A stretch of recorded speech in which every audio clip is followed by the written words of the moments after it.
هزيمة المنتخب المصري 6-0 من المغرب. الناس كلها شايفينها نتيجة كبيرة، وازاي نخسر 6-0 من المغرب وحرام، والمفروض نتصرف ونعمل ونسوي. يا جماعة النتيجة طبيعية جدا، النتيجة عادية جدا. النتيجة دي بتوضح الفرق بين بلد محترم زي المغرب ومنظومة محترمة زي الاتحاد الكرة المغربي والمؤسسات الرياضية هناك اللي بتساعد على احتراف اللعيبة.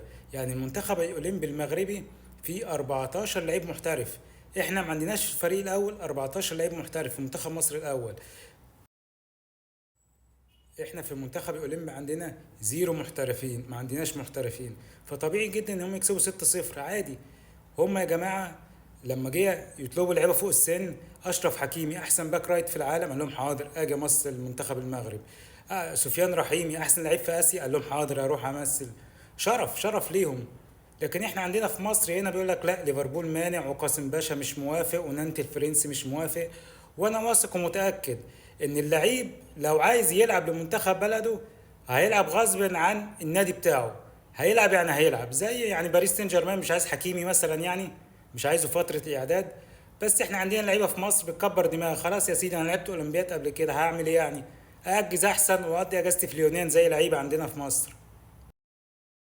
وبدل ما نقعد نقول ليه الانديه الاوروبيه رفضت انها تسيب لعيبتها لمنتخب مصر، طب ما نشوف احنا مشكلتنا هنا في مصر.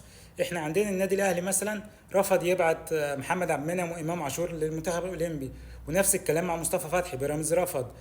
فكل نادي بيدور على مصلحته. فما نقعدش بقى بعد الهزيمه نقعد نقول المنتخب الاولمبي وحش ليه والكلام ده كله، ونقعد نقول وسمعه مصر الدوليه. طب ليه يا جماعه ما بعتوش لعيبتكم عشان نلحق سمعه مصر الدوليه، عشان ناخد ميداليه مثلا حتى؟ يعني انت عايز تقنعني لو المنتخب ده معاه امام عاشور ومعاه مدافع كويس زي محمد عبد المنعم ومصطفى فتحي او اي حد من الدوري المصري يكون لعيب مؤثر فعلا، ما كانوش عملوا حاجه احسن من المركز الرابع؟ اكيد لا. اكيد كنا عملنا حاجه احسن من كده، بس الانديه بتدور على مصلحتها. فما نرجعش نغني على بعض ونقعد نقول سمعه مصر ومصلحه مصر والكلام ده. كل واحد بيدور على مصلحته، ولا واول حد بيدور على مصلحته هم اللعيبه.